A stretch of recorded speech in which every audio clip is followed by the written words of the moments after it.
All right, today we're diving deep into one of the biggest mysteries out there, something that touches both science and philosophy. I'm talking about consciousness. You know, that simple but totally profound fact of your own awareness, the feeling of what it's actually like to be you.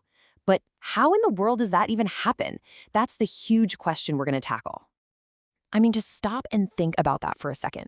Literally everything you have ever seen or felt or heard or even thought, it's all been generated by this 3-pound lump of tissue sitting inside your skull.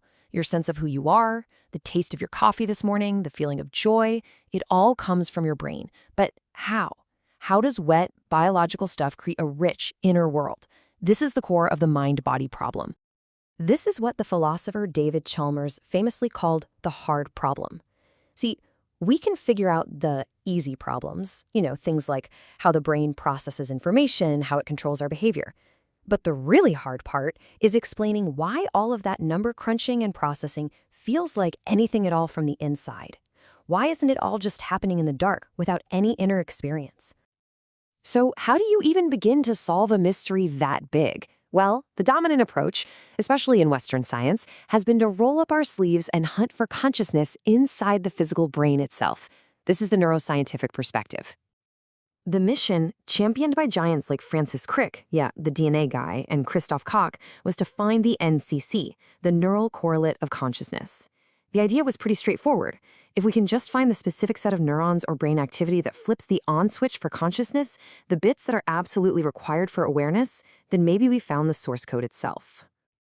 Okay, so one of the first big ideas tried to solve something called the binding problem.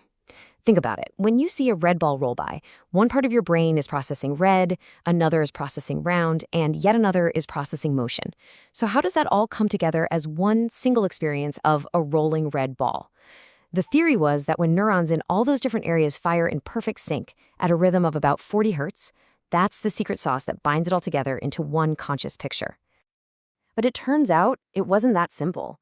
Even the guys who came up with the theory eventually had to move on. They realized that just because a bunch of neurons are firing at the same time, kind of like musicians in different cities all playing to the same metronome, it doesn't automatically mean they're creating an integrated symphony. Synchrony by itself just wasn't enough to explain the richness of consciousness. So the hunt continued, shifting to look at specific parts of the brain.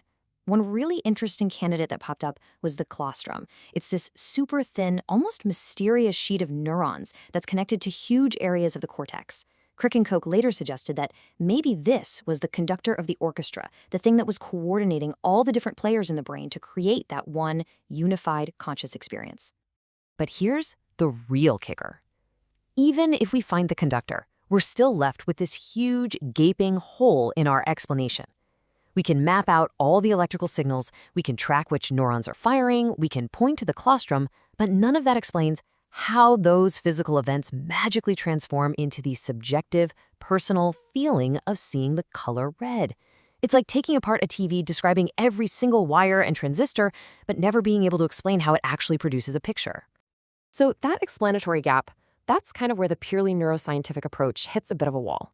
So what if we look somewhere else? Let's totally switch gears for a minute and explore a completely different framework, an ancient psychological model from the Indian tradition of Advaita Vedanta.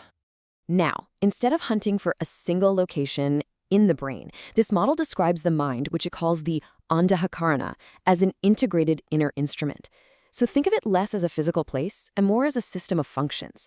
The whole focus shifts from where consciousness is to how our mind actually operates. This system has 4 key jobs. Let's walk through an example. Imagine you see a snake. First, manas is the part that just takes in the raw sensory data, the coiled shape, the color, the pattern.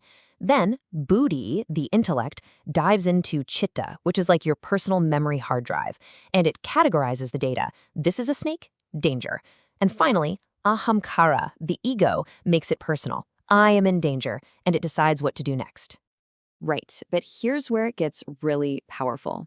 These 4 functions aren't just a static list. They are constantly working together in a dynamic feedback loop that is, moment by moment, shaping who you believe you are. Let's trace how this actually works. Your senses bring in all this raw data from the world around you. Instantly, that data gets processed by your mind and intellect, but it's filtered through all your existing beliefs and memories. Then your ego makes a decision based on that filtered reality, and that leads to an action. And here's the crucial part. The outcome of that action feeds right back into the system, either reinforcing your old beliefs or helping to create new ones. So let's just break that down one more time. You perceive something. Your mind processes it based on everything that's happened to you before. Your ego decides what it means for me.